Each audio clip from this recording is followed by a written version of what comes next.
वालेकुम अस्सलाम। वालेकुम अस्सलाम। बेग साहब, रमीज़ राजा का कहना है कि पाकिस्तान टीम को अपने यानी कि जो उनका टॉप ऑर्डर है उसमें तसलसल की, मुस्तकिल मिजाजी की और भरोसे की ज़रूरत है। इसी के साथ उन्होंने तनकीद की साइम अयूब पर भी, और उन्होंने जो है वो फास्ट बॉलर्स पर भी तनकीद की है।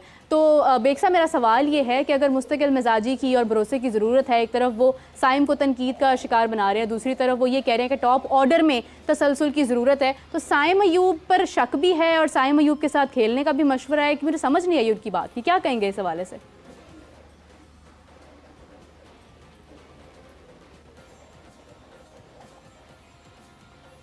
लेकिन 2000 जब से राजा साहब पीसीबी के चेयरमैन के ओहदे से हटाए गए हैं, एक थोड़ी सी दिल में खलिश तो बाकी है ना कि किस तरीके से उनको हटाया गया।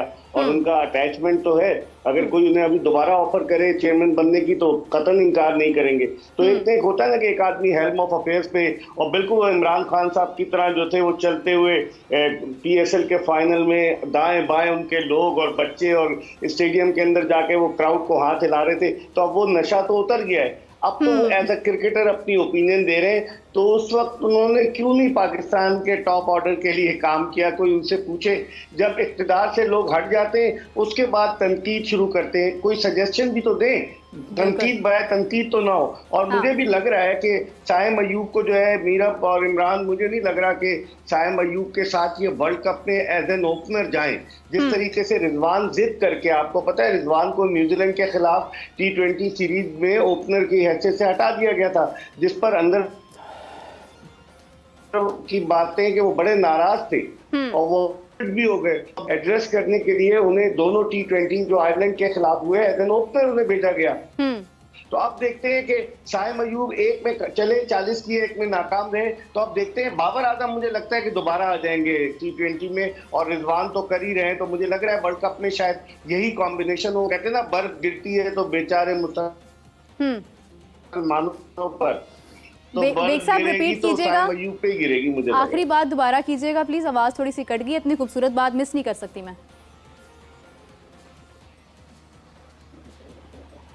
मैं कह रहा हूँ कि वो कहते हैं ना, बर्फ गिरती है तो बेचारे मुसलमानों पर, तो मुझे लगता है बर्फ गिरेगी तो साइम अयूब पर। बिल्कुल सही है। बेग साहब, आपको नहीं लगता कि फखर से भी थोड़ा ट्राई करना चाहिए? मतलब अगर बाबर और फखर ओपनिंग की तरफ जाते हैं, अगर रिजवान को नहीं ले जाना चाहते हैं, तो Fakhar can be a good addition. देखिए, फखर अपने आप को मेंटली एडजस्ट कर चुके हैं नंबर 4 पे, और वो तैयार भी हो गए थे खेलने को। हालांकि उन्हें भी रोलिंग स्टोन बनाया हुआ है कि कभी वो 4 पे, कभी इनिंग ओपन, कभी 5 पे, लेकिन अब मेरे ख्याल में वो कहते हैं कि मैं सेटल हूँ नंबर 4 पे। तो अब आप 5-5 तो ओपनर लेकर गए हुए हैं आयरलैंड। आप मुझे बताएं ना कि बाबर आजम भी इनिंग ओपन करते हैं, मोहम्मद रिजवान भी, साइम अयूब भी, उस्मान खान भी, फखर जमान भी, कॉम्बिनेशन क्या लेकर गए ये भी देखना होगा। लेकिन आई थिंक कि फखर जमान जो है, he has adjusted himself on number 4 position. बिल्कुल सही है। हाफिज साहब, कुछ पूछना चाहेंगे? देखिए बेग साहब, अभी जिस तरह से ये बैटिंग ऑर्डर के हवाले से कुछ, जैसे मीरब ने सवाल भी किया, आपने अपने ख्यालात का इजहार किया, इसके अंदर क्या चीज़ आपको नज़र आती है जो रोक रही है? क्या प्लेयर्स जो हैं टीम के, जो सीनियर क्रिकेटर्स हैं, वो बहुत ज़्यादा ताकतवर हैं और टीम मैनेजमेंट कुछ और करना चाहती है लेकिन उनको प्लेयर्स की तरफ से मज़ामत का सामना रहता है? या फिर आपके ख्याल में टीम मैनेजमेंट ही कुछ गलत करना चाह रही है जिसकी वजह से प्लेयर्स जो हैं वो मज़ाहमत कर रहे हैं? यानी एक पेज पर नहीं है हाँ। फैसले इनके। अब पेज पे तो सियासतदान नहीं होते, लेकिन यहाँ पर तो क्रिकेट की बात कर रहे हैं मीरब। तो क्रिकेट में तो ये होगा कि जो पाकिस्तानी टीम मैनेजमेंट है, अब आप अंदाजा लगाएं, वहाब रियाज जो सीनियर टीम मैनेजर है, पूरे तकरीबन तमाम खिलाड़ियों के साथ खेले हुए, तो डिफरेंस नजर नहीं आएगा। और मुझे लग रहा है कि खिलाड़ी जो है वो टीम मैनेजमेंट की बातों को नजरअंदाज कर रहे हैं। मोहम्मद यूसुफ, उनकी नौकरी लगी हुई है, वो सिर्फ बताते हैं कि भाई ऐसे बैटिंग कर लो, बाकी वहाब रियाज सारे शॉट्स खेल रहे हैं। आपने तस्वीर भी देखी होंगी कि जो आयरलैंड से तस्वीर आई कि चेयरमैन साहब के दाएं जाने बैठे, यानी उनका दायां बाजू है चेयरमैन साहब का वो, और दूर बैठे हुए मोहम्मद यूसुफ। अगर आप तस्वीर देखें, यूसुफ पाकिस्तान का कप्तान रहा है, 90 टेस्ट मैच खेला है। तो मुझे लग रहा है वहाब रियाज साहब भी टीम मैनेजमेंट है और खिलाड़ी अपनी मर्जी के मुताबिक, क्योंकि माजी में भी ये रहा है इमरान के, जो खिलाड़ी रिटायर हुआ और अगर कुछ पे या कहीं मैनेजमेंट में नहीं, अभी दूर नहीं जाइए, मोहम्मद हफीज की मिसाल आपके सामने, जिनको टीम डायरेक्टर बना दिया गया था, जो इन्हीं खिलाड़ियों के साथ खेलते रहे। फिर आप देखें माजी में जावेद मियादाद हो गए, बहुत सारे ऐसे प्लेयर्स हैं। तो मुझे लग रहा है कि वो गैप नहीं है, उस गैप की वजह से भी मसाइल जो है वो पैदा हो रहे हैं। बिल्कुल सही है, बिल्कुल सही है। बेग साहब आपका बहुत शुक्रिया, आपने कीमती वक्त दिया, कीमती राय दी है। हाफिज साहब आपकी तरफ बढ़ना चाहूँगी। आप देखें कि इब्रार को भी वो कोई ख़ास यूटिलाइज़ नहीं किया जा रहा। मेरी समझ ये कह रही है कि इब्रार को भी इन्हें यूटिलाइज़ की जगह पे करना चाहिए। आपको लगता है कि आयरलैंड सीरीज़ में जिस तरह से चल रहा है उसी तरह से चलना चाहिए और इंग्लैंड में इब्रार को इनको यूज़ करना चाहिए? देखिए मेरे दो चीज़ें, अभी आपने फ़खर का सवाल किया, एक बेग साहब से, रमीज़ राजा साहब का किया। हाँ। और ये चीज़ें सारी जो है ना तब्दीलियों के एतबार से हैं। हाँ। पहली बात यह है कि हमने कई मरतबा यहाँ पर इससे पहले भी जिक्र किया कि ये वक्त नहीं तजर्बात का था। आपको बाबर और रिजवान के ओपनिंग पेयर के साथ ही जाना चाहिए था। आप उसके साथ नंबर 3-4 का अपना बैट्समैन साइम को वहाँ पर मौका देते या नंबर 4 पे कोई और आप रखते और आप अपनी टीम को स्टेबल करते, ताकि एक शक्ल नज़र आ जाती है बड़े अच्छे तरीके से। ये जो भी करना था आपने वर्ल्ड कप के बाद करते। और ये जो कंसिस्टेंसी है ना, देखें अगर आप तसलसल की बात करते हैं तो तसलसल तो है रन्स करने में बाबर और रिजवान के। हाँ। आप उनके साथ अपने मसाइल को हल करने की कोशिश करते हैं, जो कि आपने नहीं किए हैं। ठीक है, अब आपकी विकेटें गिरती हैं तो आपके पास दबाव भी आ जाता है, जो कि उनकी मौजूदगी में ज़रा कम होता था कि विकेट आपके हाथों में रहते थे और आप रन्स करते जाते थे। उसके बाद आ जाती है नंबर 4 पे फ़खर की बात। फ़खर जो है गुज़िश्ता 2-2.5 बरस से पाकिस्तान में ओपन नहीं खेले हैं। हाँ। वो हमेशा से गुज़िश्ता 3-4 बरस में, जब से रिजवान और बाबर का ओपनिंग पेयर बना है, तो वो दरमियान में इनिंग्स के खेल रहे हैं। बिल्कुल ऐसे ही है, जो कि उनका स्टाइल भी नहीं है। हाँ, एन उस वक्त में कि जब आपने उनके लिए मसला तो नहीं होगा, लेकिन अब उनको 4 नंबर से उठाकर यकदम आपको कहें जी आप साइम की जगह पर ऊपर आ जाएं, तो वो भी कोई इतना अच्छा नहीं है। अब बाबर और रिजवान ही हैं, उन्हीं के साथ ओपन करनी चाहिए, साइम वगैरह को भी नंबर 3 पे खिलाना चाहिए। अब आ जाते हैं उस बात की तरफ जो कि आपने इब्रार का जिक्र किया। देखिए अगर तो आप देखते हैं ना कि कारकर्दगी के एतबार से, हाँ, तो देखिए बड़ी अफसोसनाक सूरत हाल है कि जिन गेंदों पर विकेटें मिल रही होती हैं ना, वो कोई इतनी अच्छी नहीं होती हैं। और ये कह देना कि गलती पर विकेट मिलना कोई बहुत बड़ी बात नहीं है। मतलब आप गलत बॉल कर देना, मतलब आपकी एक उतना विकेट टेकिंग बॉल नहीं है। हाँ। एक आपने लूज बॉल किया, लक आपको फेवर कर गई और आपको विकेट मिल गई, ठीक है, लेकिन आउट करना और आउट होना, इन दोनों में फ़र्क है। ठीक है, अबरार चूंकि पाकिस्तान का एक मसला ये है कि लोगों को वो बहुत अच्छा लग रहा होता है, ये बाहर बैठा होता है, जो अंदर आता है कहते हैं इसको निकालो और उसको डालो, उसको निकालो और उसको डालो। और जो पाकिस्तान के फैसला साज हैं वो भी उसी फ्लो में चलते हैं, यार लोग क्या कहेंगे, वो क्या कहेगा, उसका क्या होगा, उसका क्या होगा, उसका क्या होगा। आखिर आप अपनी एक सेटल चीज़ों को क्यों ख़राब करते हैं? लोग तो कह रहे हैं कि रिजवान और बाबर के साथ एक अच्छा भला था पाकिस्तान। ये पहले लोग कह रहे थे कि साइम अयूब को लाएं, साइम को लाएं, नो लुक शॉट, क्या बात, वो छक्के, वो जब पहले लोग ये कह रहे थे, लोग ये कह रहे थे कि इसको हटाओ और उसको लगाओ। ये नो लुक की बात ना किया करें, मेरे अंदर बहुत कुछ नो लुक आ जाता है। हाँ, नो लुक मतलब आंखें बंद कर लो। अच्छा, तो दूसरा ये है कि जहाँ तक पाकिस्तान का ओपनिंग पेयर का बॉलिंग का था, देखिए नसीम और शाहीन आपके पास अच्छे थे, दोनों अच्छी गेंदबाजी करते हैं, आपने उसमें भी और चीज़ें डाली हैं। हाँ। तो जब आप कन्फ्यूजन क्रिएट करते हैं लोगों के दिमागों में, जब आप लोगों के जो किरदार हैं टीम में, आप उसको मतलब है कि मुतासर करते हैं अपने फैसलों से, तो आपकी टीम की सारी बुनियादें हिलती हैं। तो इब्रार को अगर मौका नहीं मिला है तो आप ये देखें वो किसकी जगह पर खेलेंगे। क्या आप एक स्पिनर के साथ जाना चाहते हैं, जो कि अगर आप इमाद को खिलाएंगे एक स्पिनर के साथ, तो वो इमाद आपको बैटिंग ऑप्शन भी दे सकता है। बिल्कुल। इब्रार उतनी बैटिंग ऑप्शन नहीं देते हैं, इब्रार उतने अच्छे फील्डर भी नहीं होंगे। शादाब के बारे में क्या? शादाब देखें,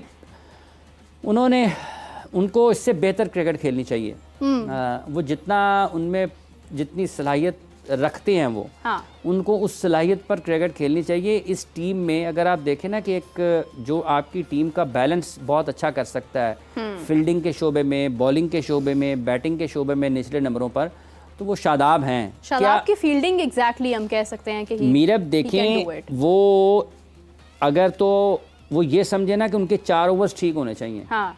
4 ओवर्स ठीक करें, वो छोड़ दें नंबर 4 पे बैटिंग करनी है या 5 पे करनी है, उसको छोड़ दें। आप अपने 4 ओवर्स ठीक करें, उसके बाद आपको जहां पर बैटिंग मिले वो आप इफ्तिखार को अगर आप 8 बॉलों के लिए इस्तेमाल कर सकते हैं तो आपको शादाब के बारे में भी ये सोचना चाहिए। ज़्यादा लंबी बैटिंग इफ्तिखार करेंगे तो पाकिस्तान के लिए ज़्यादा फ़ायदेमंद हो सकता है। शादाब का असल मसला उनके 4 ओवर्स हैं, अगर वो अच्छे 4 ओवर्स करेंगे तो वो पाकिस्तान के लिए ज़्यादा मुअस्सर साबित हो सकते हैं। आप 2017 की चैम्पियंस ट्रॉफी को देख लें, वहाँ पर उन्होंने बॉलिंग से पाकिस्तान के लिए काम किया था। और बॉलिंग जो उनकी एक मेन, जिस वजह से उनको जाना जाता है, जो उनकी एक स्पेशलिटी है, वही नजर नहीं आ रही है। उनकी सिलेक्शन की वजह उनकी बॉलिंग है। वो पाकिस्तान टीम में बहसियते बॉलर सिलेक्ट होते हैं।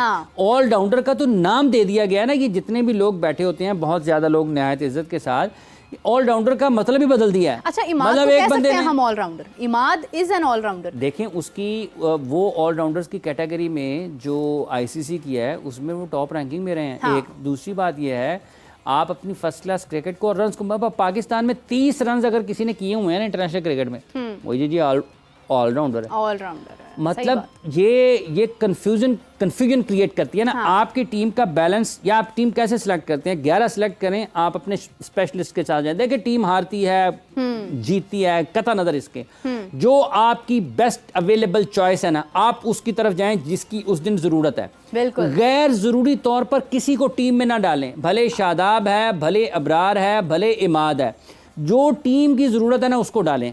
अच्छा, इस वक्त मुझे ऐसा लगता है कि हमारी क्रिकेट में 2 जगह पर गलती हो रही है, सिर्फ 2 जगह पर। एक तो हाँ, मतलब जो मेन जो गलती है मेरी नज़र में, कि चले बाकी तो चीज़ें ठीक हैं, बड़ी गलतियां जो हैं वो 2 जगह पे हो रही है। हाफिज़ साहब मुस्कुराए ना, इस तरह मुझे डिस्ट्रैक्शन होती है। देखें, एक तो ये है कि आपकी सिलेक्शन कमेटी की जानिब से कुछ फैसले या बहुत से फैसले गलत हो रहे हैं। जिसको सिलेक्ट होना चाहिए वो सिलेक्ट नहीं हो रहा, और जिसको नहीं होना चाहिए वो टीम में पूरे प्राउड के साथ मौजूद होता है। दूसरी गलती जो है वो ये हो रही है कि Babar Azam being a captain अपने प्लेयर्स को ठीक जगह पर यूटिलाइज नहीं कर पा रहे हैं। Do you agree? देखिए, दोनों चीज़ें अपनी अपनी जगह पर हैं। एक हाँ। ये है कि सिलेक्शन कमेटी अगर बेहतर खिलाड़ियों को सिलेक्ट नहीं करती है तो यकीनी तौर पर वो उसकी जिम्मेदार है। अब असल मसला ये है कि सिलेक्शन कमेटी के पास है क्या, और उस्मान खान को आप वहां से लेकर आए उनका कैरियर बर्बाद करने के लिए, बड़े सख्त अल्फाज है, माजरत के साथ अदा कर रही हूं। अब उस्मान खान को अभी तक आपने यूटिलाइज ही नहीं किया, आपने क्यों उनको बिठाया हुआ है? नहीं, उनको ऐसा भी नहीं है मेरे, उनको पाकिस्तान में मैचेस मिले हैं। अब आपको मैं एक बात बताऊं कि एक शख्स अगर लाहौर से रावलपिंडी तक गाड़ी चला के चला जाए ना, हाँ, और उसको उसके बाद कहा जाए कि तुम पिंडी से वापस लाहौर भी आना है, तो लाहौर से पिंडी तो वो अच्छा चला जाए, ठीक है, और उसकी बुनियाद पर उसको पिंडी से वापसी की भी मिल जाए। ठीक है, तुसी बड़े अच्छे हो यार, तो ये साढ़े नाल तुसी गड्डी चलाओ, ठीक है, और अब आप उसे कहें कि चलो अब तुम हुंजा तक भी जाओ, ठीक है, तो वो वापसी पे कहे यार, वापसी पे वो कभी उसको गाड़ी इधर से जाए कभी उधर से जाए, तो वो ये नहीं कह सकता कि मुझे मौका नहीं मिला। 4 मैचेस उनको मिले हैं, हाँ। 5 जो न्यूजीलैंड के खिलाफ खेले थे उन्होंने। अब ये सिलेक्शन करने वालों की एक सोच है कि क्या उनको पीएसएल में सिर्फ उनकी परफॉर्मेंस पर टीम में लेना चाहिए था या नहीं लेना चाहिए था, और ये उसकी अपनी भी है कि क्या उसको अपना यूएई के साथ कॉन्ट्रैक्ट ख़त्म करना चाहिए था या नहीं ख़त्म करना चाहिए था। अब ये एक नई सोच है कि खिलाड़ी हर वक्त ये कहते हैं मुझे इतने मौके नहीं मिले, मुझे ये नहीं मिला, मुझे मतलब जो आपको मिला है, हाँ। आप उसके बारे में भी तो बता सकते हैं ना कि मैंने उसमें क्या परफॉर्मेंस की है, उसमें मेरा क्या कामयाबी क्या थी, मेरी कामयाबी की शरह क्या है, नाकामी की शरह क्या है। अब ये देखें ना, ये बाहर बैठे हुए हैं, अब उसने खेलना नंबर 4 पे। अगर आप टीम की फॉर्मेशन को देखेंगे तो इसका मतलब ये है कि आप किसी एक खिलाड़ी को कॉम्प्रोमाइज़ करेंगे ना। जब आप उसको नंबर 4 पे खिलाएंगे तो उसका मतलब है आपको फ़खर को ड्रॉप करना पड़ेगा। अगर आप फ़खर को ड्रॉप नहीं करना चाहते हैं तो फिर आपको एक ऑलराउंडर को नीचे से ड्रॉप करना पड़ेगा, या आपको एक फास्ट बॉलर को कुछ ना कुछ करना पड़ेगा। सो जो टीम की ज़रूरत है अवेलेबल खिलाड़ियों में उनको जाना चाहिए। सिलेक्शन कमेटी का ताल्लुक इस तरीके से है कि अगर उन्होंने ठीक खिलाड़ियों को मुंतखब नहीं किया, देखें ना, मोहम्मद आमिर के बारे में भी तो हमेशा बात हुई है ना कि उसको होना चाहिए, इमाद वसीम के बारे में भी बात हुई कि उसको भी होना चाहिए। अब दोनों को ले लिया उन्होंने। अब ये एक अलग बहस है कि ऐसे लेना चाहिए था या नहीं लेना चाहिए था।